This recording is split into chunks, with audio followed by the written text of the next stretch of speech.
ಸೌಜನ್ಯ ಪ್ರಕರಣದಲ್ಲಿ ಇಡೀ ಕರ್ನಾಟಕವೇ ಸೌಜನ್ಯ ಪರವಾಗಿದ್ರೆ ಇವರು ಮಾತ್ರ ವೀರೇಂದ್ರ ಹೆಗಡೆ ಅವರ ಪರವಾಗಿ ಇದ್ದಾರೆ.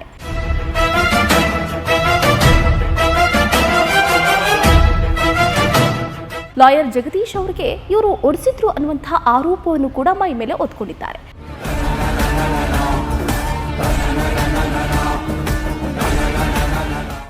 ಈಗಾಗಲೇ ಹೇಳ್ದಾಗೆ ಲಾಯರ್ ನಾರಾಯಣಸ್ವಾಮಿ ಜಿ ಅವರು ನಮ್ಮೊಂದಿಗಿದ್ದಾರೆ.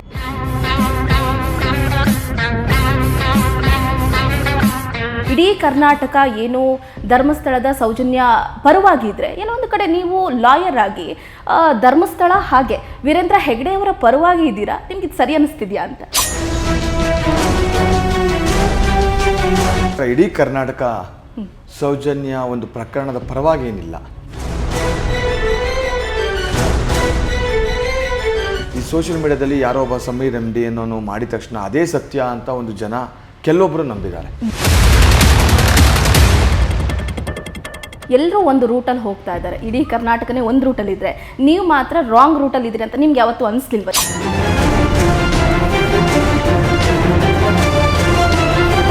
ನಾನು ಖಂಡಿತ ಎಲ್ಲರೂ ಹೋಗೋ ದಿಕ್ಕಲ್ಲಿ ನಾನು ಹೋಗ್ಬೇಕು ಅಂತ ಅದೇನಿಲ್ಲ. ಏನು ನಡೀತಾ ಇದೆ, ಧರ್ಮಸ್ಥಳದ ವಿರುದ್ಧವಾಗಿ ಒಂದು ದೊಡ್ಡ ಷಡ್ಯಂತ್ರ ನಡೀತಾ ಇದೆ. ಲಕ್ಷಾಂತರ ಜನ ಇದ್ದಾರೆ ಧರ್ಮಸ್ಥಳದಲ್ಲಿ. ಸೊ ವೀರೇಂದ್ರ ಹೆಗಡೆ ಅವರನ್ನೇ ಟಾರ್ಗೆಟ್ ಮಾಡಬೇಕು ಅನ್ನುವಂಥ ನೆಸೆಸಿಟಿ ಇಲ್ಲ. 3226 ಸಮಥಿಂಗ್ ಅಷ್ಟು ಪ್ರಕರಣಗಳು ಹೆಣ್ಣಿನ ಮೇಲೆ ದೌರ್ಜನ್ಯ ಆಗಿರ್ತಕ್ಕಂಥ ಕೇಸ್ಗಳಿವೆ. ಆದರೂ ಕೂಡ ಸೌಜನ್ಯ ಪ್ರಕರಣ ಒಂದನ್ನೇ ಯಾಕೆ ಎಲ್ಲರೂ ಹಿಡ್ಕೊಂಡು ಹೋರಾಟ ಮಾಡ್ತಾ ಇದ್ದಾರೆ ಅಂದ್ರೆ ಮುಖ್ಯವಾಗಿ ಟಾರ್ಗೆಟ್ ಇರೋದು ಧರ್ಮಸ್ಥಳ. ಅದನ್ನ ಟಾರ್ಗೆಟ್ ಮಾಡಿದ್ರೆ ಹಿಂದೂಗಳಲ್ಲಿ ಒಂದು ಒಡಕುಂಟಾಗತ್ತೆ, ಹಿಂದೂಗಳ ಭಾವನೆಗೆ ಧಕ್ಕೆ ಆಗುತ್ತೆ ಅಂತ ಇದೊಂದು ಷಡ್ಯಂತ್ರ. ಇಷ್ಟು ದಿನ ಅವರನ್ನ ದೇವರ ಸಮಾನದಲ್ಲಿ ನೋಡ್ತಾ ಇದ್ರು, ಬಟ್ ಈಗೀಗ ಯಾಕೋ ವೀರೇಂದ್ರ ಹೆಗಡೆ ಅವರು ಅಂತಂದ್ರೆ ನಾವು ಆರಾಧ್ಯ ದೈವ ಅಂತ ನಾವು ಪೂಜೆ ಮಾಡೋ ರಾಮನ್ಗೂ ಕಳಂಕ ತಪ್ಪಲಿಲ್ಲ, ಕೃಷ್ಣನ್ಗೂ ಕಳಂಕ ತಪ್ಪಲಿಲ್ಲ. ಸೊ ಹಾಗಾಗಿ ಇವರು ಕೂಡ ಏನು ಹೊರತಲ್ಲ.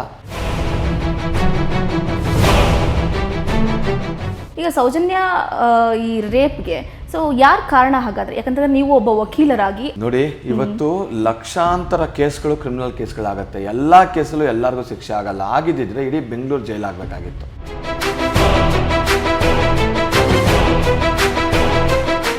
ಈಗ ಮಾತಾಡಕ್ಕೆ ಸೋಷಿಯಲ್ ಮೀಡಿಯಾದಲ್ಲಿ ಬಂದು ಕಮೆಂಟ್ಸ್ ಕೊಡೋರಿಗೆ ತಾವು ಹೇಳ್ದಂಗೆ ಅವ್ನಿಗೆ ತಾಕತ್ತಿದ್ರೆ ಅವ್ರು ಹೋಗಿ ಶಿಕ್ಷೆ ಕೊಡಿಸ್ಲಿ ನೋಡೋಣ.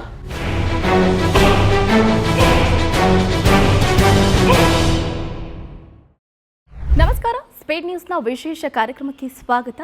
ನಾನು ಚಂದ್ರಕಲಾ ಗೋವಿಂದಪ್ಪ. ವೀಕ್ಷಕರೇ, ಇವತ್ತು ನಾವು ನಿಮಗೆ ಒಬ್ಬ ವಿಶೇಷ ವ್ಯಕ್ತಿಯನ್ನು ಪರಿಚಯ ಮಾಡಿಕೊಡೋದಕ್ಕೆ ಮುಂದಾಗ್ತಾ ಇದ್ದೀವಿ.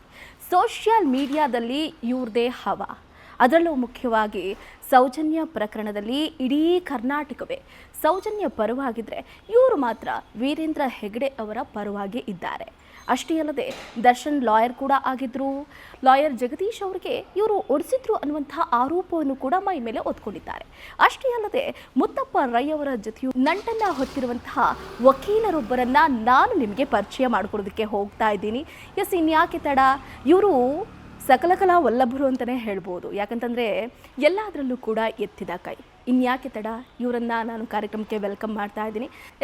ಜೈ ಕರ್ನಾಟಕ ಸಂಘದ ವೈಸ್ ಪ್ರೆಸಿಡೆಂಟ್ ಆಗಿರುವಂತಹ ಲಾಯರ್ ನಾರಾಯಣಸ್ವಾಮಿ ಜಿ ಅವರು ನಮ್ಮೊಂದಿಗಿದ್ದಾರೆ. ಅವ್ರನ್ನ ಕಾರ್ಯಕ್ರಮಕ್ಕೆ ಹಾರ್ಟ್ಲಿ ವೆಲ್ಕಮ್ ಮಾಡ್ತಾ ಇದ್ದೀನಿ. ವೀಕ್ಷಕರೇ, ಈಗಾಗಲೇ ನಾನು ಹೇಳ್ತಾ ಇದ್ದೆ ನಿಮಗೆ, ನಮ್ಮೊಂದಿಗೆ ಇವತ್ತು ದಿ ಫೇಮಸ್ ಲಾಯರ್ ಅಂತಾನೆ ಹೇಳ್ಬೋದು. ಸೋಷಿಯಲ್ ಮೀಡಿಯಾದಲ್ಲಿ ತಮ್ಮದೇ ಆದಂತಹ ಹಬ್ಬನ್ನು ಕ್ರಿಯೇಟ್ ಮಾಡಿದ್ದಾರೆ. ಅಷ್ಟೇ ಅಲ್ಲದೆ ಧರ್ಮಸ್ಥಳದ ಸೌಜನ್ಯ ಪ್ರಕರಣದಲ್ಲಿ ಸಂಚಲನವನ್ನು ಕ್ರಿಯೇಟ್ ಮಾಡಿರುವಂತಹ ಹೇಳಿಕೆಯೊಂದನ್ನು ಕೊಟ್ಟಿದ್ದಾರೆ. ಇನ್ಯಾಕೆ ತಡ, ಅವ್ರನ್ನ ಕಾರ್ಯಕ್ರಮಕ್ಕೆ ವೆಲ್ಕಮ್ ಮಾಡ್ತಾ ಇದ್ದೀನಿ. ಈಗಾಗಲೇ ಹೇಳ್ದಾಗೆ ಲಾಯರ್ ನಾರಾಯಣಸ್ವಾಮಿ ಜಿ ಅವರು ನಮ್ಮೊಂದಿಗಿದ್ದಾರೆ. ಅವ್ರನ್ನ ಕಾರ್ಯಕ್ರಮಕ್ಕೆ ಹಾರ್ಟ್ಲಿ ವೆಲ್ಕಮ್ ಮಾಡ್ತಾ ಇದ್ದೀನಿ. ಸರ್, ಕಾರ್ಯಕ್ರಮಕ್ಕೆ ಸ್ವಾಗತ. ಸರ್, ಈಗಾಗಲೇ ನಾವು ಗಮನಿಸ್ತಾ ಇದ್ದೀವಿ ಸೋಷಿಯಲ್ ಮೀಡಿಯಾದಲ್ಲಿ ಬಹಳ ಮುಖ್ಯವಾಗಿ ನೀವು ಕೊಟ್ಟಿರುವಂತಹ ಒಂದೇ ಒಂದು ಹೇಳಿಕೆ ಬಹಳ ದೊಡ್ಡ ಮಟ್ಟದಲ್ಲಿ ಚರ್ಚೆಗೆ ಗ್ರಾಸ ಆಗ್ತಾ ಇದೆ. ಇಡೀ ಕರ್ನಾಟಕ ಏನು ಧರ್ಮಸ್ಥಳದ ಸೌಜನ್ಯ ಪರವಾಗಿ ಇದ್ರೆ ಏನೋ ಒಂದು ಕಡೆ ನೀವು ಲಾಯರ್ ಆಗಿ ಧರ್ಮಸ್ಥಳ ಹಾಗೆ ವೀರೇಂದ್ರ ಹೆಗಡೆ ಅವರ ಪರವಾಗಿ ಇದ್ದೀರಾ, ನಿಮ್ಗೆ ಇದು ಸರಿ ಅನಿಸ್ತಿದ್ಯಾ ಅಂತ? ನೋಡಿ, ಇವಾಗ ತಾವು ಇಡೀ ಕರ್ನಾಟಕ ಅಂತ ಹೇಳಿದ್ರೆ ನನ್ನ ಪ್ರಕಾರ ಇಡೀ ಕರ್ನಾಟಕ ಸೌಜನ್ಯ ಒಂದು ಪ್ರಕರಣದ ಪರವಾಗಿ ಏನಿಲ್ಲ. ಇದು ಹೇಗಾಗಿದೆ ಅಂದರೆ ಜನ ಮರಳೋ ಜಾತ್ರೆ ಮರಳೋ ಅನ್ನೋ ರೀತಿಯಲ್ಲಿ ಈ ಸೋಷಿಯಲ್ ಮೀಡಿಯಾ ಅನ್ನೋದು ಈ ಯೂತ್ಸ್ಗೆ ಮತ್ತು ಕೆಲವೊಬ್ಬರ ಮೇಲೆ ಬಹಳ ಪ್ರಭಾವ ಬೀರುತ್ತೆ. ಹಾಗಾಗಿ ಏನಾಗ್ತಾ ಇದೆ, ಈ ಸೋಷಿಯಲ್ ಮೀಡಿಯಾದಲ್ಲಿ ಯಾರೋ ಒಬ್ಬ ಸಮೀರ್ MD ಅನ್ನೋನು ಮಾಡಿದ ತಕ್ಷಣ ಅದೇ ಸತ್ಯ ಅಂತ ಒಂದು ಜನ ಕೆಲವೊಬ್ಬರು ನಂಬಿದ್ದಾರೆ. ಆದರೆ ಸಂಪೂರ್ಣವಾಗಿ ನಂಬಿದ್ದಾರೆ ಅಂದರೆ ಅದು ಸುಳ್ಳು. ಯಾಕಂದರೆ ಇವತ್ತು ಎಲ್ಲೋ ಒಂದು ಕಡೆ ಡಾಕ್ಟರ್ ವೀರೇಂದ್ರ ಹೆಗ್ಗಡೆ ಅವರು ಇರ್ಬೋದು ಅಥವಾ ಧರ್ಮಸ್ಥಳ ಕ್ಷೇತ್ರ ಇರ್ಬೋದು, ಜನಗಳ ಒಂದು ಧಾರ್ಮಿಕವಾದ ಒಂದು ಭಾವನೆ, ಒಂದು ಶ್ರದ್ಧಾ ಕೇಂದ್ರ. ಸೊ ಹಾಗಾಗಿ ನಾನು ಮಾಡ್ತಾ ಇರ್ತಕ್ಕಂಥದ್ದು ಸತ್ಯದ ಪರವಾಗಿ ಅಷ್ಟೇ. 1000 ಟೀಕೆಗಳು ಬರಲಿ, 1000 ಜನನ ನಮ್ಮನ್ನು ತೆಗಳಲಿ, ನಮ್ಮನ್ನು ಶಪಿಸ್ಲಿ, ಆದರೆ ಸತ್ಯ ಯಾವತ್ತೂ ಸತ್ಯ ಆಗಿರುತ್ತೆ. ಯಾಕಂದರೆ ಸತ್ಯ ಯಾವಾಗಲೂ ಕಹಿ ಆಗಿರುತ್ತೆ. ಅದನ್ನು ನಾವು ಸಮಯ ಬಂದಾಗ ಖಂಡಿತ ಅದು ಹೊರಗೆ ಬರುತ್ತೆ. ಅದು ಬರೋವರೆಗೂ ನಾವು ತಾಳ್ಮೆಯಿಂದ ಇರಬೇಕಷ್ಟೇ. ಓಕೆ, ಅಂದರೆ ನಿಮ್ಗೆ ಯಾವತ್ತೂ ಅನಿಸ್ಲಿಲ್ವಾ? ನೋಡಿ ನಾವೀಗ ಇನ್ನು ಸರ್ ನಾವು ನೋಡಿದಂಗೆ ನಿಮ್ಮ ಮೇಲೆ ಒಂದಷ್ಟು ಅಲಿಗೇಷನ್ಸ್ ಅಂದರೆ ಈ ಲಾಯರ್ ಜಗದೀಶ್ ಅವರು ಮಾಡಿರೋದನ್ನ ನಾವು ನೋಡಿದ್ದೀವಿ. ಸೋಷಿಯಲ್ ಮೀಡಿಯಾದಲ್ಲಿ ಸಾಕಷ್ಟು ಸದ್ದು ಕೂಡ ಉಂಟು ಮಾಡಿತ್ತು. ಸೊ ನಿಮಗೆ ಲಾಯರ್ ಜಗದೀಶ್ ಅವ್ರಿಗೆ ಏನು ಆ ಥರದ ವೈಷಮ್ಯ ಅಂತ? ತಪ್ಪು ತಿಳ್ಕೊಬೇಡಿ, ನನಗೆ ಜಗದೀಶ್ ಮೇಲೆ ಯಾವುದೇ ಥರ ವೈಯಕ್ತಿಕವಾದ ದ್ವೇಷ ಖಂಡಿತ ಇಲ್ಲ, ಆಯಿತಾ. ಆಮೇಲೆ ಲಾಯರ್ ಜಗದೀಶ್ ಅನ್ನೋ ಒಂದು ವರ್ಡನ್ನು ಖಂಡಿತ ಉಪಯೋಗಿಸ್ಬಾರ್ದು ಅಂತ ನಾನು ಹೇಳ್ತೀನಿ. ಯಾಕಂದರೆ ಅವರು ಲಾಯರ್ ಅಲ್ಲ, ಅವರು ಲಾಯರ್ ಆಗಿದ್ದರು, ಈಗ ಅವ್ರನ್ನ ಬಾರ್ ಕೌನ್ಸಿಲಿಂದ ಕೂಡ ತೆಗೆದಾಗಿದೆ, ಆಯಿತಾ. ಸೊ ಅವ್ರನ್ನ ಪ್ರಾಕ್ಟೀಸ್ ಮಾಡಬಾರ್ದು ಅಂತ ಕೂಡ ಅಲ್ಲಿ ಎಲ್ಲ ರೂಲ್ಸ್ ಆ್ಯಂಡ್ ರೆಗ್ಯುಲೇಷನ್ಸ್ ಎಲ್ಲ ಅವರೆಲ್ಲ ಫಾಲೋ ಮಾಡಿ ಎಲ್ಲ ಹೇಳಿದ್ದಾಗ ಎಲ್ಲೊಂದು ಕಡೆ ಅದ್ರ ಅಲ್ಲಿ ಬಾರ್ ಕೌನ್ಸಿಲಿಂದನೇ ಆ ಡಿಸಿಷನ್ ತೊಗೊಂಡಿದ್ದಾಗ ಸೊ ಅವ್ರನ್ನ ಪದೇ ಪದೇ ಮಾಧ್ಯಮಗಳೆಲ್ಲ ಅವ್ರನ್ನ ಲಾಯರ್ ಅಂತ ಹೇಳೋದು ಬೇರೆ ಲಾಯರ್ಗಳಿಗೆ ಎಲ್ಲೊಂದು ಕಡೆ ನೋವಾಗ್ಬೋದು. ಸೊ ಹಾಗಾಗಿ ಅವ್ರನ್ನ ಜಗದೀಶ್ ಅಂತ ಬೇಕಾದ್ರೆ ಹೇಳೋಣ. ನನಗೆ ಜಗದೀಶ್ ಅವ್ರ ಮೇಲೆ ಖಂಡಿತ ಯಾವುದೇ ಥರ ದ್ವೇಷ ಇಲ್ಲ, ಬೇಜಾರು ಇಲ್ಲ. ಅವತ್ತು ಅವ್ರನ್ನ ಜೈಲಿಗೆ ಕಳಿಸಿದ್ದು ಅಫ್ಕೋರ್ಸ್ ನಾನೇ. ಯಾಕೆ ಅಂದರೆ ಅವ್ರಿಗೆ ನನ್ನ ಪ್ರಕಾರ ಯಾರು ಶತ್ರುಗಳಿಲ್ಲ, ಅವ್ರಿಗೆ ಅವರ ಮಾತೆ ಶತ್ರು, ಅವರ ನಡವಳಿಕೆನೇ ಅವ್ರಿಗೆ ಶತ್ರು. ಅವ್ರು ನಡ್ಕೊಳ್ಳೋ ರೀತಿಯಿಂದ ಅವರು ಜೈಲಿಗೆ ಹೋಗೋ ಪ್ರಸಂಗ ಬಂತು. ಅದನ್ನು ಬಿಟ್ಟರೆ ಖಂಡಿತ ನಾನು ಅವತ್ತು ಅವ್ರ ಮೇಲೆ ಕಂಪ್ಲೇಂಟ್ ಕೊಟ್ಟು ಅವ್ರನ್ನ ಜೈಲಿಗೆ ಕಳ್ಸೋಕ್ಕೆ ಕಾರಣ ಅವರ ನಡವಳಿಕೆ, ಅವರ ಬಿಹೇವಿಯರ್. ಬಿಟ್ಟರೆ ನನಗೆ ವೈಯಕ್ತಿಕವಾಗಿ ಅವ್ರ ಮೇಲೆ ಖಂಡಿತವಾಗಿಯೂ ನನಗೆ ಯಾವುದೇ ಥರ ದ್ವೇಷ, ಕೋಪ ಏನೂ ಇಲ್ಲ. ನಾನು ಅವ್ರನ್ನ ಕನ್ಸಿಡರೇ ಮಾಡೋಕ್ಕೆ ಹೋಗಲ್ಲ. ಕನ್ಸಿಡರ್ ಮಾಡಲ್ಲ, ಬಟ್ ಅವ್ರು ಮಾತ್ರ ಕನ್ಸಿಡರ್ ಮಾಡ್ತಾರೆ. ಯಾಕಂತಂದ್ರೆ ನೋಡಿ, ಅವರ ಮಗನ್ನು ಕೂಡ ನೀವೇ ಹೊಡಿಸಿದ್ರಿ ಅನ್ನೋದು ಒಂದು ಸ್ವಲ್ಪ ಜಗತ್ ಜಾಹೀರಾತು. ಅದೆಷ್ಟು ಮಟ್ಟಿಗೆ ಸತ್ಯ ಅನ್ನೋದು ಗೊತ್ತಿಲ್ಲ, ಬಟ್ ಅವ್ರ ಬಾಯಿಂದ ಪದೇ ಪದೇ ನಾರಾಯಣ ಸ್ವಾಮಿ ಅಂತ ಬಂದಿದ್ದು ಯಾಕೆ? ಅದು ಮೇ ಬಿ ಅವರು ಹೇಳಿಕೆ ಮಾತು ಕಟ್ಕೊಂಡ್ರು ಅನ್ಸುತ್ತೆ. ಅವತ್ತು ಅವ್ರು ಕೋರ್ಟಿಗೆ ಬರ್ಬೇಕಾದ್ರೆ ಅವ್ರು ಒಬ್ಬರೇ ಬರದೆ ಒಂದಷ್ಟು ಜನ ಎತ್ತಾಕೊಂಡು ಅವರು ಒಂಥರ ಹುಡುಗರನ್ನೆಲ್ಲ ಕರ್ಕೊಂಡು ಅವ್ರು ಕೋರ್ಟಿಗೆ ಬಂದಿದ್ರು. ಕೋರ್ಟ್ ಅಂದರೆ ಒಬ್ಬ ಲಾಯರ್ ಆಗಿ ಅವ್ರು ಬರೋದಾಗಿದ್ದಿದ್ರೆ ಅವಾಗ ಇನ್ನೂ ಅವ್ರು ಅಡ್ವೊಕೇಟ್ ಆಗಿದ್ದರು, ಬಾರ್ ಕೌನ್ಸಿಲಲ್ಲಿ ಅವ್ರು ಇನ್ನೂ ಇತ್ತು, ಸಣ್ಣದಿತ್ತು. ಸೊ ಹಾಗಾಗಿ ಆ ಟೈಮಲ್ಲಿ ಬಂದಾಗ ಅವ್ರೊಬ್ಬ ಲಾಯರ್ ಆಗಿ ಬರಬೇಕಿತ್ತು. ಅವ್ರು ಯಾರನ್ನ ಹೊರಗಡೆ ಅವ್ರನ್ನೆಲ್ಲ ಕರ್ಕೊಂಡು ರೌಡಿಗಳನ್ನ ಆ ಥರ ಎಲ್ಲ ಕರ್ಕೊಂಡು ಬಂದು ಅದರಲ್ಲೇ ಅವ್ರ ಮಗನ್ನ ಅವ್ರು ಇನ್ವಾಲ್ವ್ ಮಾಡಿಸ್ಬಾರ್ದಾಗಿತ್ತು. ಯಾಕಂದರೆ ಒಬ್ಬ ತಂದೆಯಾಗಿ ಅವರ ಜವಾಬ್ದಾರಿ ನನ್ನ ಪ್ರಕಾರ ಅವಾಗ ಅವರೇ ಫೇಲ್ಯೂರ್ ಅಂತ ನಾನು ಅಂದ್ಕೊಳ್ತೇನೆ. ಯಾಕಂದರೆ ಅವರ ಮಗನ್ನ ಕರ್ಕೊಂಡ್ಬಂದಿದ್ದು ಏನಾಯಿತು, ಎಲ್ಲೋ ಒಂದು ಕಡೆ ಈ ದೊಂಬಿ ಅನ್ನೋದು ಆದಾಗ ಅವರ ಬಿಹೇವಿಯರ್, ಅವರ ಮಾತಿಂದ ಎಷ್ಟೋ ಜನ ಅಡ್ವೊಕೇಟ್ಸ್ಗಳು ಅಲ್ಲಿನ ಪಬ್ಲಿಕ್ ಅವ್ರ ಮೇಲೆ ತಿರುಗಿ ಬಿದ್ದಾಗ ಅಲ್ಲಿ ಏನೇ ಗಲಾಟೆಗಳು ನಡೀತು. ಖಂಡಿತವಾಗಿಯೂ ಅದಕ್ಕೆ ಕಾರಣ ಸಂಪೂರ್ಣ ಹೊಣೆಗಾರಿಕೆ ಜಗದೀಶೇ. ಅದು ಯಾರು ಏನು ಮಾಡಿದ್ರೆ ಗೊತ್ತಿಲ್ಲ, ಬಟ್ ನನ್ನ ಕೈಯಿಂದ ಇರ್ಬೋದು.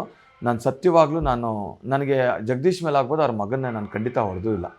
ಆಮೇಲೆ ಕೆಲವೊಬ್ಬರನ್ನ ಪ್ರೀತಿಸೋರ ಬಗ್ಗೆ ಕೆಲವೊಬ್ರು ಲೂಸ್ ಟಾಕ್ಸ್ ಮಾತಾಡಿದಾಗ, ಕೆಲವೊಬ್ಬರ ಬಗ್ಗೆ ಒಂಥರ ಕೆಟ್ಟದಾಗಿ ಮಾತಾಡಿದಾಗ ಅವ್ರಿಗೂ ಅಂತ ಅಭಿಮಾನಿಗಳು, ಅವ್ರದ್ದಾದ ಜನ ಫಾಲೋವರ್ಸ್ ಇರ್ತಾರೆ. ಮೇ ಬಿ ಅವ್ರುಗಳೆಲ್ಲ ಅವ್ರಿಗೆ ತಿರುಗಿ ಬಿದ್ದಿರ್ತಾರೆ ಅಷ್ಟೇ. ಅದು ನನಗೆ ಗೊತ್ತಿಲ್ಲ, ಯಾಕಂದರೆ ಅಲ್ಲಿ ಏನು ನಡೀತು ಅನ್ನೋದೇ ನನಗೆ ಗೊತ್ತಿಲ್ಲ. ಅದು ಖಂಡಿತವಾಗಿ ಗೊತ್ತಿಲ್ಲ. ಯಾಕಂದರೆ ನನ್ನ ಸ್ಟ್ರೆಂತೇ ನನ್ನ ಅಡ್ವೊಕೇಟ್ಸ್ ಅಂತ ನಾನು ಯಾವಾಗಲೂ ಅನ್ಕೊತಿರ್ತೀನಿ. ನಾನು ಎಷ್ಟೋ ಕಡೆ ಹೇಳ್ತಿರ್ತೀನಿ, ಇವತ್ತು ನಾವೇನಾದರೂ ಒಂದಷ್ಟು ಹೋರಾಟ ಮಾಡ್ತೀವಿ, ಒಂದಷ್ಟು ಜನ ಎದುರಾಕೊಳ್ತೀವಿ ಅಂದರೆ ನಮ್ಮ ಸ್ಟ್ರೆಂತ್ ಯಾರು? ವಕೀಲರು, ಜುಡಿಷಿಯರಿ ಅಲ್ವಾ. ಸೊ ಅದು ಕಾನೂನಲ್ಲಿ ನಾನು ಲಾಯರ್ಸ್ಗಳನ್ನ ನಂಬಿಕೊಂಡು ಹೋರಾಟದ ಬದುಕನ್ನು ಬದುಕ್ತಾ ಇರೋದು.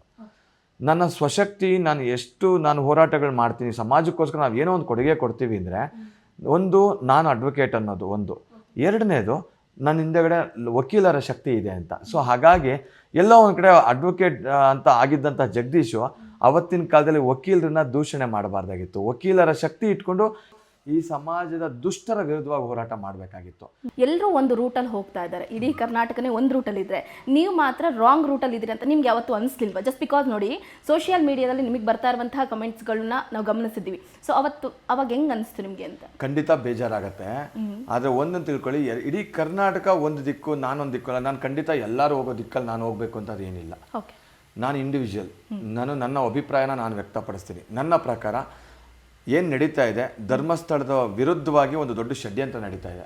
ಅದು ಜನಕ್ಕೆ ಇವತ್ತು ಅರ್ಥ ಆಗದೆ ಇರ್ಬೋದು, ಆದರೆ ಮುಂದೊಂದು ದಿವಸ ಖಂಡಿತ ಅರ್ಥ ಆಗುತ್ತೆ. ಇವತ್ತು ಎಷ್ಟೋ ದೇವಸ್ಥಾನಗಳು ನೆಲಸಮ ಆಗ್ತಾ ಇದೆ, ಎಷ್ಟೋ ಹಿಂದೂ ಹೆಣ್ಣು ಮಕ್ಕಳುಗಳ ಬಾಳನ್ನ ಎಷ್ಟೊಂದು ಹಿಂದೂ ಹೆಣ್ಮಕ್ಳು ಬಾಳು ಇವತ್ತು ಬೀದಿಗೆ ಬಂದಿದೆ. ಓಕೆ. ಎಷ್ಟೋ ಜನ ಜಿಹಾದಿಗಳಿರ್ಬೋದು ಅಥವಾ ಕ್ರಿಶ್ಚಿಯನ್ ಮಿಷನರೀಸ್ ಇರ್ಬೋದು, ಎಷ್ಟೊಂದು ಇವತ್ತು ಹಿಂದೂಗಳ ಮೇಲೆ ದಬ್ಬಾಳಿಕೆ ಆಗ್ತಾನೆ ಬಂದಿದೆ. ಇದೇನು ಇವತ್ತಿಂದ ಹೊಸದಾಗಿ ಆಗಿರೋದಲ್ಲ, ಮಹಮ್ಮದ್ ಗಜ್ನಿ, ಮಹಮ್ಮದ್ ಗೋರಿ ಕಾಲದಿಂದನೂ ಇದು ಹಾಕ್ಕೊಂಡೇ ಬಂದಿದೆ. ಈಗ ಪುನಃ ಪ್ರಾರಂಭ ಆಗಿದೆ. ಈ ಎಲ್ಲೋ ಒಂದು ಕಡೆ ಹಿಂದೂ ದೇವಸ್ಥಾನಗಳು, ಹಿಂದೂ ಧರ್ಮನ, ಹಿಂದೂಗಳನ್ನು ಟಾರ್ಗೆಟ್ ಮಾಡುವಂಥ ಒಂದು ಏನು ಸನ್ನಿವೇಶಗಳು ಪ್ರಾರಂಭ ಆಗ್ತಾ ಇದೆ. ನಮ್ಮ ಜನಗಳಲ್ಲಿ ಅದು ಅರ್ಥ ಆಗ್ತಾ ಇಲ್ಲ. ಅದು ಎಲ್ಲೋ ಒಂದು ಕಡೆ ನೋಡಿ, ಅವತ್ತಿನ ಕಾಲದಲ್ಲಿ ಇವತ್ತು ಬ್ರಿಟಿಷ್ ಇರ್ಬೋದು ಅಥವಾ ಹೊರ ಏನು ಮಾಡಿದ್ರಲ್ಲ, ನಮ್ಮ ಮೇಲೆ ದೇಶದ ಮೇಲೆ ದಾಳಿ ಮಾಡಿದ್ರಲ್ಲ, ನಮ್ಮ ಒಡಕುಗಳು ಇದ್ದಿದ್ದಕ್ಕೆ ಆ ದಾಳಿ ಅವರಿಗೆ ಸಕ್ಸಸ್ಫುಲ್ ಆಗಿತ್ತು. ನಾವು ಒಗ್ಗಟ್ಟಾಗಿದ್ದಿದ್ರೆ, ನಾವು ಸರಿಯಾದ ರೀತಿಯಲ್ಲಿ ವಿಮರ್ಶೆ ಮಾಡಿ ಸರಿಯಾದ ರೀತಿಯಲ್ಲಿ ಆಲೋಚನೆ ಮಾಡಿದಿದ್ರೆ ಮೇ ಬಿ ಅಷ್ಟೊಂದು ದಾಳಿಗಳಾಗ್ತಾ ಇರಲಿಲ್ಲ, ಅಷ್ಟೊಂದು ದೇವಸ್ಥಾನಗಳು ನೆಲಸಮ ಆಗ್ತಾ ಇರಲಿಲ್ಲ, ನಮ್ಮ ಭಾವನೆಗಳು, ನಮ್ಮ ಧರ್ಮನ ಒಂದು ಅಳಿವಿನ ಅಂಚಿಗೆ ಹೋಗ್ತಾ ಇರಲಿಲ್ಲ. ಇವತ್ತು ಅಷ್ಟು ಹೋಗೋಕ್ಕೆ ಕಾರಣ ನಮ್ಮಲ್ಲಿರ್ತಕ್ಕಂಥ ಒಡಕು, ನಮ್ಮಲ್ಲಿ ಹಿಂದೂಗಳು ಹಾಗೇನೆ ಸ್ವಲ್ಪ ಲೇಟ್ ಎಚ್ಚೆತ್ಕೊಳ್ಳೋದು ಲೇಟು. ಹಾಗಾಗಿ ಮೇ ಬಿ ಒಂದೊಂದು ದಿವಸ ಅರ್ಥ ಆಗುತ್ತೆ ಸತ್ಯ. ಧರ್ಮಸ್ಥಳ ಕ್ಷೇತ್ರ ಬಹಳ ಪವಿತ್ರವಾಗಿದೆ. ಅದ್ರ ಧರ್ಮಾಧಿಕಾರಿಗಳು ಕೂಡ ಬಹಳ ಪ್ರಾಮಾಣಿಕವಾಗಿ ಸೇವೆ ಮಾಡ್ತಾ ಇದ್ದಾರೆ ಅನ್ನೋದು ಮುಂದೊಂದು ದಿವಸಕ್ಕೆ ಅರ್ಥ ಆಗುತ್ತೆ. ಆಮೇಲೆ ಇದಕ್ಕೂ ಈ ಸೌಜನ್ಯ ಪ್ರಕರಣಕ್ಕೂ ಅವ್ರಿಗೆ ಸಂಬಂಧ ಇಲ್ಲ ಅನ್ನೋದು ಸಮಯ ಬಂದಾಗ ಅರ್ಥ ಆಗುತ್ತೆ. ಓಕೆ, ಈಗ ಟಾರ್ಗೆಟ್ ಅಂತ ಯಾಕೆ ಆಗುತ್ತೆ? ಈಗ ನೋಡಿ, ಲಕ್ಷಾಂತರ ಜನ ಇದ್ದಾರೆ ಧರ್ಮಸ್ಥಳದಲ್ಲಿ. ಸೊ ವೀರೇಂದ್ರ ಹೆಗ್ಡೆ ಅವರನ್ನೇ ಟಾರ್ಗೆಟ್ ಮಾಡಬೇಕು ಅನ್ನುವಂಥ ನೆಸೆಸಿಟಿ ಇಲ್ಲ. ಸೊ ಅವರ ತಮ್ಮನ ಮಗ ಜೈನ್ ಅವ್ರ ಮೇಲೆ ಅಪರಾಧ ಬಂತು, ಆರೋಪ ಬಂತು, ಅದಾದಮೇಲೆ ಅದ್ರ ಬಗ್ಗೆ ಯಾವುದೇ ರೀತಿಯಾದಂಥ ಸ್ಟೇಟ್ಮೆಂಟ್ಗಳನ್ನು ಕೂಡ ಕೊಡಲಿಲ್ಲ. ಸೊ ಅಷ್ಟೇ ಅಲ್ಲದೆ, ಸೌಜನ್ಯ ಅಷ್ಟೇ ಅಲ್ಲದೆ ಸಾಕಷ್ಟು ಹೆಣ್ಣುಮಕ್ಕಳ ಮೇಲೆ ಅದೇ ರೀತಿ ರೇಪ್ ಅಂಡ್ ಮರ್ಡರ್ ಆಗಿದೆ ಅನ್ನುವಂಥ ಒಂದಷ್ಟು ಮಾತುಗಳು ಕೂಡ ಕೇಳಿ ಬಂದಿದೆ. ಇದ್ರ ಬಗ್ಗೆ ಏನಾಯ್ತು ನೋಡಿ, ಕರ್ನಾಟಕದಲ್ಲಿ ನಾನು ನಿನ್ನೆ ಯಾವುದೋ ಒಂದು ಮಾಧ್ಯಮದಲ್ಲಿ ಹೇಳ್ತಾ ಇದ್ದೆ, 2023ರಲ್ಲಿ ಸುಮಾರು 3,000 ಚಿಲ್ಲರೆಷ್ಟು 3,226 ಸಮಥಿಂಗ್ ಅಷ್ಟು ಪ್ರಕರಣಗಳು ಹೆಣ್ಣಿನ ಮೇಲೆ ದೌರ್ಜನ್ಯ ಆಗಿರ್ತಕ್ಕಂಥ ಕೇಸ್ಗಳಿವೆ. ಆದರೂ ಕೂಡ ಸೌಜನ್ಯ ಪ್ರಕರಣ ಒಂದನ್ನೇ ಯಾಕೆ ಎಲ್ಲರೂ ಹಿಡ್ಕೊಂಡು ಹೋರಾಟ ಮಾಡ್ತಾ ಇದ್ದಾರೆ ಅಂದರೆ, ಮುಖ್ಯವಾಗಿ ಟಾರ್ಗೆಟ್ ಇರೋದು ಧರ್ಮಸ್ಥಳ. ಕಾರಣ ಇಷ್ಟೇ ನೋಡಿ, ನಿನ್ನೆ ನಾನು ಎಲ್ಲೋ ಒಂದು ಕಡೆ ನೋಡ್ತಾ ಇದ್ದೆ, ಒಂದು ಧರ್ಮಸ್ಥಳ ಕ್ಷೇತ್ರ ಅಂದರೆ ಬರೀ ಧರ್ಮಸ್ಥಳ ಅಭಿವೃದ್ಧಿ ಹೊಂದೋಲ್ಲ, ಅಲ್ಲಿನ ಟೂರಿಸಂ ಅಭಿವೃದ್ಧಿ ಹೊಂದುತ್ತೆ. ಆ ಕ್ಷೇತ್ರದಿಂದ ಬರ್ತಕ್ಕಂಥ ಆದಾಯದಿಂದ ಅಲ್ಲಿನ ಲಕ್ಷಾಂತರ ಕುಟುಂಬಗಳ ಅಭಿವೃದ್ಧಿ ಹೊಂದುತ್ತೆ. ಅವರ ಅಂಗಸಂಸ್ಥೆಗಳು, ಶಾಲಾ ಕಾಲೇಜುಗಳಿರ್ಬೋದು, ಹಲವಾರು ಸಂಸ್ಥೆಗಳಿದೆ, ಸಿರಿಧಾನ್ಯಗಳದಂತೆ ಸಂಬಂಧಪಟ್ಟಂಗಿರ್ಬೋದು, ಅಥವಾ ಏನು ಶಾಂತಿಧಾಮ ಅಂತ ಇರ್ಬೋದು, ಅಥವಾ ಹಲವಾರು ಕಾರ್ಯಕ್ರಮಗಳು ಅವ್ರದ್ದಿದೆ, ಹಲವಾರು ಅಂಗಸಂಸ್ಥೆಗಳಿದೆ. ಆ ಸಂಸ್ಥೆಗಳಲ್ಲಿ ಕೆಲಸ ಮಾಡ್ತಕ್ಕಂಥವ್ರು ಇರ್ಬೋದು, ಅಥವಾ ಸುತ್ತಮುತ್ತಲಿನ ಜನಗಳ ಒಂದು ಅಭಿವೃದ್ಧಿ ಕೂಡ ಆ ಧರ್ಮಸ್ಥಳ ಕ್ಷೇತ್ರದಿಂದ ಆಗುತ್ತೆ. ಆದರೆ ಎಲ್ಲೋ ಒಂದು ಕಡೆ ಅದು ಬರೀ ಏನೋ ಅವ್ರ ಕುಟುಂಬಕ್ಕೆ ಮಾತ್ರ ಬೆನಿಫಿಟ್ ಆಗ್ತಾ ಇದೆ ಅನ್ನೋ ರೀತಿಯಲ್ಲಿ ಬಿಂಬಿಸ್ತಾ ಇದ್ದಾರಲ್ಲ, ಅದು ತಪ್ಪು. ಯಾಕಂದರೆ ಅದರಿಂದ ಹಲವಾರು ಕುಟುಂಬಗಳಿಗೆ ಅನುಕೂಲ ಆಗ್ತಾ ಇರುತ್ತೆ. ಎಲ್ಲೋ ಒಂದು ಕಡೆ ಇದೆಲ್ಲ ಇರೋದ್ರಿಂದ ಧರ್ಮಸ್ಥಳದಿಂದ ಆಗ್ತಾ ಇರ್ತಕ್ಕಂಥ ಒಂದು ಬೆನಿಫಿಟ್ ಈ ಸಮಾಜಕ್ಕೆ ಬಹಳ ದೊಡ್ಡದು. ಅದನ್ನು ಟಾರ್ಗೆಟ್ ಮಾಡಿದ್ರೆ ಅವಾಗೆಲ್ಲ ಬೇರೆ ಎಲ್ಲ ದೇವಸ್ಥಾನಗಳಲ್ಲೂ ಒಂದು ಕೆಳ ಹಂತಕ್ಕೆ ಹೋಗ್ತದೆ. ಇವತ್ತು ತುಂಬ ಬಹಳ ಇನ್ಕಮ್ ಇದೆ, ಅಟ್ ದ ಸೇಮ್ ಟೈಮ್ ಅದರಿಂದ ಬಹಳ ಸರ್ವಿಸ್ ಆಗ್ತಾ ಇದೆ ಅಂತಂದರೆ ಅದು ಧರ್ಮಸ್ಥಳ. ನೋಡಿ, ನೀವು ಬೇರೆ ಎಲ್ಲ ಮುಜರಾಯಿ ದೇವಸ್ಥಾನಗಳನ್ನ ನೋಡ್ಕೊಳ್ಳಿ, ಅಲ್ಲಿಗೂ ಕೂಡ ಕೋಟಿಗಟ್ಟಲೆ ದುಡ್ಡು ಬರುತ್ತೆ. ಆ ದುಡ್ಡೆಲ್ಲ ಎಲ್ಲೋಗುತ್ತೆ? ಏನಾನ ನಮ್ಮ ದೇವಸ್ಥಾನಕ್ಕಿರ್ಬೋದು ಅಥವಾ ನಮ್ಮ ಧರ್ಮಕ್ಕಿರ್ಬೋದು, ಅದೇನಾದರೂ ಉಪಯೋಗಕ್ಕೆ ಬರ್ತಾ ಇದೆಯಾ? ಇಲ್ಲ. ಅದೆಲ್ಲ ಒಂದು ಕಡೆ ಈ ಸರ್ಕಾರಕ್ಕೆ ಸೇರ್ಕೊಳ್ಳುತ್ತೆ, ಇಲ್ಲ ಭ್ರಷ್ಟಾಚಾರಿಗಳ ಕೈಗೆ ಸೇರ್ಕೊಳ್ಳುತ್ತೆ, ಇಲ್ಲ ಅನ್ಯ ಧರ್ಮೀಯರ ಕೈಲಿ ಸೇರ್ಕೊಳ್ಳುತ್ತೆ. ಜನ ದುಡ್ಡು ಹಾಕೋದು ಎಂತಕ್ಕೆ? ದೇವರ ಹೆಸರು ಹೇಳಿ, ನಮ್ಮ ದೇವಸ್ಥಾನಗಳ ಅಭಿವೃದ್ಧಿ ಇರ್ಬೋದು, ಅಥವಾ ನಮ್ಮ ಒಂದು ಧರ್ಮದ ಉಳಿವಿಗಾಗಿ ನಮ್ಮ ದೇವರ ನಂಬಿಕೆಗಿಂದ ಹಾಕೋದು. ಆದರೆ ಅದೆಲ್ಲ ಎಲ್ಲಿ ಹೋಗ್ತಾ ಇದೆ? ಏನು ಪೋಲ್ ಆಗ್ತಾ ಇಲ್ವಾ? ಅದು ಎಷ್ಟು ಕುಟುಂಬ? ಯಾಕೆ ಓನ್ಲಿ?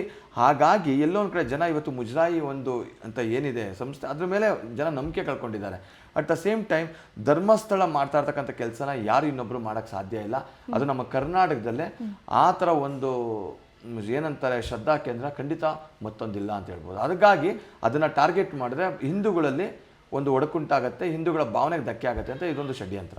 ಓಕೆ, ಅಂದರೆ ನಿಮ್ಮ ಪ್ರಕಾರ ವೀರೇಂದ್ರ ಹೆಗ್ಡೆ ಅವರು ಅಂದ್ರೆ ಯಾರು? ಅಂದರೆ ಯಾಕಂದರೆ ಜನ ಈಗ ಅವರನ್ನು ನೋಡ್ತಾ ಇರುವಂತಹ ವೀವ್ ಏನಿದೆಯಲ್ಲ, ಅದು ಕಂಪ್ಲೀಟ್ಲಿ ಬದಲಾಗ್ಬಿಟ್ಟಿದೆ. ಇಷ್ಟು ದಿನ ಅವರನ್ನು ದೇವರ ಸಮಾನದಲ್ಲಿ ನೋಡ್ತಾ ಇದ್ರು, ಬಟ್ ಈಗೀಗ ಯಾಕೋ ವೀರೇಂದ್ರ ಹೆಗ್ಡೆ ಅವರು ಅಂತಂದರೆ ಸೊ ಅವರ ಕರಾಳ ಮುಖ ಈಗ ಬಯಲಾಗಿದೆ ಅನ್ನೋ ಥರ ಮಾತಾಡ್ತಾರೆ. ನಿಮ್ಮ ಪ್ರಕಾರ ಅದು ಆಗೋಲ್ಲ. ಯಾಕೆ ಅಂತ ಹೇಳ್ತೀನಿ ನೋಡಿ, ನಾವು ಎಲ್ಲೋ ಒಂದು ಕಡೆ ಸಿದ್ಧಗಂಗಾ ಮಠನ ನೋಡಿದ್ದೀವಿ, ಶಿವಕುಮಾರ ಸ್ವಾಮೀಜಿಗಳು ನಡೆದಾಡುವ ದೇವರು ಅಂತ.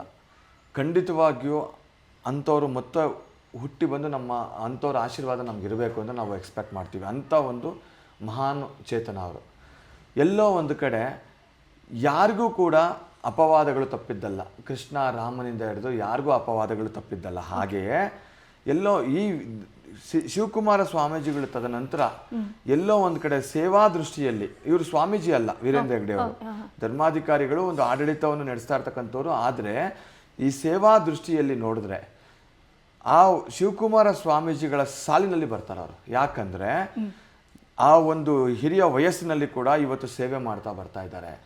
ಎಷ್ಟು ಆ ಕ್ಷೇತ್ರನ ಇಷ್ಟು ಅಭಿವೃದ್ಧಿ ಪಡಿಸೋಕ್ಕೆ ಅವ್ರದ್ದೇ ಆದ ಒಂದು ಶ್ರಮ ಇದೆ, ಅವ್ರದ್ದೇ ಆದ ಕೊಡುಗೆ ಇದೆ, ಅವ್ರದ್ದೇ ಆದ ಒಂದು ಎಲ್ಲ ರೀತಿಯ ಶ್ರಮ ಹಾಕಿ ಇವತ್ತು ಆ ಕ್ಷೇತ್ರ ಅಷ್ಟು ದೊಡ್ಡ ಮಟ್ಟಕ್ಕೆ ಬಂದಿದೆ. ಅವರು ಬರೀ ಧರ್ಮಸ್ಥಳ ಮಾತ್ರನ ಬರ್ತಕ್ಕಂಥ ದುಡ್ಡನ್ನು ತಗೊಂಡು ಅವ್ರ ಪಾಡ್ಗೆ ಆ ದುಡ್ಡನ್ನೆಲ್ಲ ಒಂದು ಕಡೆ ಇಟ್ಕೊಂಡ್ಬಿಟ್ಟು ಅವ್ರ ಪಾಡ್ಗೆ ಅವ್ರು ಏನೋ ಅವ್ರ ಮಕ್ಕಳು ಅವರೆಲ್ಲ ಬಿಸ್ನೆಸ್ ಮಾಡ್ಕೊಂಡಿರ್ಬೇಕಾಗಿತ್ತು. ಯಾಕೆ ಈ ಸಮಾಜಕ್ಕೆ ಶಾಲಾ ಕಾಲೇಜುಗಳು ಮತ್ತೊಂದು ಮದುವೆ ಮಾಡಿಸೋದು, ಕೆರೆ ಹೂಳು ತಗ್ಸೋದು, ದೇವಸ್ಥಾನಗಳ ಜೀರ್ಣೋದ್ಧಾರ ಮಾಡೋದು, ದೇವಸ್ಥಾನಗಳ ಅಭಿವೃದ್ಧಿ ಮಾಡಿಸೋದು, ಹೊಸ ದೇವಸ್ಥಾನಗಳು ಕಟ್ಸೋದು, ಇಂಥ ಕೆಲಸಗಳನ್ನೆಲ್ಲ ಯಾಕೆ ಅವ್ರು ಮಾಡಬೇಕಿತ್ತು? ಅವ್ರು ಅದ್ರ ಬಗ್ಗೆ ದುಡ್ಡು ಮಾಡ್ಕೊಂಡು ಇರ್ಬೋದಾಗಿತ್ತಲ್ಲ. ಆದರೆ ಅವ್ರು ಮಾಡ್ತಾ ಇರ್ತಕ್ಕಂಥ ಸಂಪೂರ್ಣವಾಗಿ ಜನಗಳ ಒಂದು ಹಿತದೃಷ್ಟಿಯಿಂದ ಮಾಡ್ತಾ ಇರ್ತಕ್ಕಂಥದ್ದು ಕೆಲಸ. ಸೊ ಹಾಗಾಗಿ ಎಲ್ಲೋ ಒಂದು ಕಡೆ ಅವರ ಒಂದು ಸೇವೆಯಲ್ಲಿ ನಾವು ಮುಂದಿನ ದಿನಗಳಲ್ಲಿ ಇನ್ನೊಬ್ಬರು ಹುಟ್ಟು ಬರೋದು ತುಂಬ ಕಷ್ಟ ಇದೆ. ಸೊ ಹಾಗಾಗಿ ಅವ್ರ ಮೇಲೆ ಏನೇ ಕಳಂಕ ಬಂದರೂ ಅದು ಈ ಸ್ವಲ್ಪ ದಿವಸ ಇರುತ್ತೆ, ಖಂಡಿತ ಅದು ಹೋಗುತ್ತೆ. ಯಾಕಂದ್ರೆ ನಾನು ಹೇಳ್ದಂಗೆ ರಾಮಕೃಷ್ಣನ್ಗೂ ಕೂಡ ನಾವು ಆರಾಧ್ಯ ದೈವ ಅಂತ ನಾವು ಪೂಜೆ ಮಾಡೋ ರಾಮನಿಗೂ ಕಳಂಕ ತಪ್ಪಲಿಲ್ಲ, ಕೃಷ್ಣನ್ಗೂ ಕಳಂಕ ತಪ್ಪಲಿಲ್ಲ. ಸೊ ಹಾಗಾಗಿ ಇವರು ಕೂಡ ಏನು ಹೊರತಲ್ಲ, ಖಂಡಿತ ಆ ಕಳಂಕ ತೊಳೆದೋಗುವಂಥ ದಿವಸ ಒಂದು ದಿವಸ ಬರುತ್ತೆ. ಓಕೆ ಸರ್, ಇನ್ನು ಈಗ ವೀರೇಂದ್ರ ಹೆಗ್ಗಡೆ ಅವರ ಕುಟುಂಬವನ್ನು ಸೈಡ್ ಲೈನ್ ಮಾಡಿದ್ರೆ ಅಥವಾ ಅವ್ರನ್ನ ಬದಿಗೆ ಗೊತ್ತಿದ್ರೆ, ಈಗ ಸೌಜನ್ಯ ಈ ರೇಪ್ಗೆ ಸೊ ಯಾರು ಕಾರಣ ಹಾಗಾದ್ರೆ? ಯಾಕಂತಂದ್ರೆ ನೀವು ಒಬ್ಬ ವಕೀಲರಾಗಿ ಆ ವಕೀಲ ದೃಷ್ಟಿಯಿಂದ ನೋಡೋದಾದ್ರೆ ಯಾರಿರ್ಬೋದು ಹಾಗಾದ್ರೆ? ಸಾಕಷ್ಟು ಹೆಸರು ಕೂಡ ಕೇಳಿ ಬಂದಿತ್ತು. ಸೊ ತಪ್ಪೇ ಮಾಡಿಲ್ದಿರೋರು ಜೈಲಿಗೆ ಹೋಗಿ ಬಂದ್ರು ಅನ್ನುವಂಥ ಮಾತು ಕೂಡ ಕೇಳಿ ಬಂದಿತ್ತು. ನೋಡಿ, ಇವತ್ತು ಲಕ್ಷಾಂತರ ಕೇಸ್ಗಳು ಕ್ರಿಮಿನಲ್ ಕೇಸ್ಗಳಾಗತ್ತೆ. ಎಲ್ಲಾ ಕೇಸಲ್ಲೂ ಎಲ್ಲರಿಗೂ ಶಿಕ್ಷೆ ಆಗಲ್ಲ. ಆಗಿದ್ದಿದ್ರೆ ಇಡೀ ಬೆಂಗಳೂರು ಜೈಲಾಗಬೇಕಾಗಿತ್ತು. ಇವತ್ತು ಎಲ್ಲೋ ಒಂದು ಕಡೆ ರೇಷಿಯೋ ಒಂದು ಲಕ್ಷ ಕೇಸ್ ಆದರೆ ಆ ಲಕ್ಷ ಕೇಸಲ್ಲಿ 100 ಕೇಸ್ಗಷ್ಟೇ ಶಿಕ್ಷೆ ಆಗೋದು. ಎಲ್ಲ ಕೇಸ್ಗೂ ಶಿಕ್ಷೆ ಆಗೋಲ್ಲ, ಆಯ್ತಾ? So percentage of the conviction is very less. ಯಾಕಂದ್ರೆ ಸಾಕ್ಷ್ಯಾಧಾರಗಳ ಕೊರತೆ. ಇದು ಕೂಡ ಅಷ್ಟೇ. ಸಂತೋಷ್ ರಾವ್ ಅನ್ನೋನ್ ಮೇಲೆ ಯಾವಾಗ ಅವರು ಪೊಲೀಸ್ನವ್ರು ಅರೆಸ್ಟ್ ಮಾಡಿ ಅವನ ಮೇಲೆ ಡೌಟ್ ಬಂದು ಇನ್ವೆಸ್ಟಿಗೇಷನ್ ಮಾಡಿದಾಗ ಅವನೇ ಅಂತ ಈ ಒಂದು ಪ್ರಕರಣದಲ್ಲಿ ಭಾಗಿಯಾಗಿರೋದು ಅಂತ ಗೊತ್ತಾದ ಮೇಲೆ ಅದನ್ನು ಸಂಪೂರ್ಣವಾಗಿ ತನಿಖೆ ಮಾಡಿ ಆ ಪೊಲೀಸ್ ತನಿಖೆ ಮಾಡ್ತಾರೆ. ನೆಕ್ಸ್ಟ್ ಅದಾದ್ಮೇಲೆ CBIಗೆಲ್ಲ ಹೋಗುತ್ತೆ. CBI ನಮ್ಮ ದೇಶದ ಒಂದು ಅತ್ಯುನ್ನತವಾದ ಒಂದು ದೊಡ್ಡ ಸಂಸ್ಥೆ. CBI ಎನ್ಕ್ವೈರಿ ಮಾಡಿ ಅವನ ಮೇಲೆ ಚಾರ್ಜ್ ಶೀಟ್ ಹಾಕ್ತಾರೆ.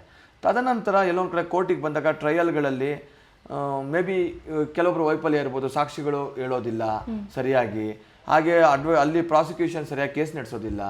ಈ ತರ ಒಂದು ವೈಫಲ್ಯಗಳು, ಹಲವಾರು ವೈಫಲ್ಯಗಳು ಇರುತ್ತೆ ಕೇಸ್ ನಡೆಸುವಾಗ. ಪೊಲೀಸ್ನವರು CBI ಇನ್ವೆಸ್ಟಿಗೇಷನ್ ಹಾಕಿ ಚಾರ್ಜ್ ಶೀಟ್ ಹಾಕಿದ ತಕ್ಷಣ ಶಿಕ್ಷೆ ಆಗ್ಬಿಡುತ್ತೆ ಅಂತ ಅರ್ಥ ಅಲ್ಲ. At the same time case ನಡೆಸ್ತಕ್ಕಂಥ ಪ್ರಾಸಿಕ್ಯೂಷನ್ ಮೇಲೆ ಕೂಡ ಡಿಪೆಂಡೆನ್ಸಿ ಇರುತ್ತೆ.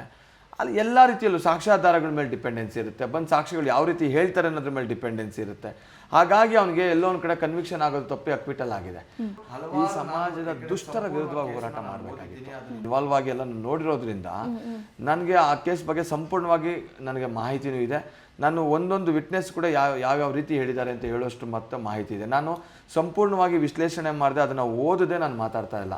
1000 ಜನ ಮಾತಾಡ್ಬೋದು, ನಿನ್ನ ಕೇಸ್ ಶಿಕ್ಷೆ ಕೊಡಿಸ್ಬೇಕಾಗಿತ್ತು ಅಂತ ಒಂದಷ್ಟು ಜನ ಕೇಳ್ತಾರೆ, ಇನ್ನೊಂದಷ್ಟು ಜನ ನಿರಪರಾಧಿನ ಜೈಲ್ಗೆ ಹಾಕಿಸ್ಬಿಟ್ರಿ ಅಂತ ಒಂದಷ್ಟು ಜನ ಹೇಳ್ತಾರೆ. ಏನಾಗತ್ತೆ, ಅದು ಅವ್ರ ದೃಷ್ಟಿಕೋನ, ಇದು ನನ್ನ ದೃಷ್ಟಿಕೋನ. ಈಗ ಮಾತಾಡಕ್ಕೆ ಸೋಷಿಯಲ್ ಮೀಡಿಯಾದಲ್ಲಿ ಬಂದು ಕಮೆಂಟ್ಸ್ ಕೊಡೋರಿಗೆ ತಾವು ಹೇಳ್ದಂಗೆ ಅವ್ನಿಗೆ ತಾಕತ್ತಿದ್ರೆ ಅವ್ರು ಹೋಗಿ ಶಿಕ್ಷೆ ಕೊಡಿಸ್ಲಿ ನೋಡೋಣ. ಈಗ ನಾನು ಹೇಳ್ತಾ ಇದ್ದೀನಿ, ಆಗಿದೆ ಹೌದು, ಅವ್ನು ಶಿಕ್ಷೆ ಆಗಬೇಕಿತ್ತು, ಕಾರಣಾಂತರಗಳಿಂದ ಪ್ರಾಸಿಕ್ಯೂಷನ್ ವೈಫಲ್ಯಗಳಿಂದ ಆಗಿಲ್ಲ ಅಷ್ಟೇ. ಹಾಗಂತ ಅಂದು ಮಾತ್ರಕ್ಕೆ ಅವನು ಎಲ್ಲೋ ಒಂದು ಕಡೆ ಭಗವಂತನ ದೃಷ್ಟಿಯಲ್ಲಿ ಖಂಡಿತ ಅವನ ಅಪರಾಧಿನೇ. ಅದಕ್ಕೆ ಎಲ್ಲೋ ಒಂದು ಕಡೆ ನಾವು ಇವಾಗ ಏನಂದರೆ ಅಲ್ಟಿಮೇಟ್ಲಿ ನಾವೆಲ್ಲ ಎಲ್ಲೋ ಒಂದು ಕಡೆ ಈ ಸಮಾಜ ನಮ್ಮದು, ಈ ಭಾರತ ದೇಶದಲ್ಲಿ ನಾವೆಲ್ಲ ದೇವರನ್ನು ನಂಬಿ ಬದುಕೋರು. ಕಾನೂನಿಗಿಂತ ಮೊದಲೇ ನಾವು ಭಗವಂತನ ಮೇಲೆ ಡಿಪೆಂಡೆನ್ಸಿ ಆಗಿದ್ದಂಥವ್ರು.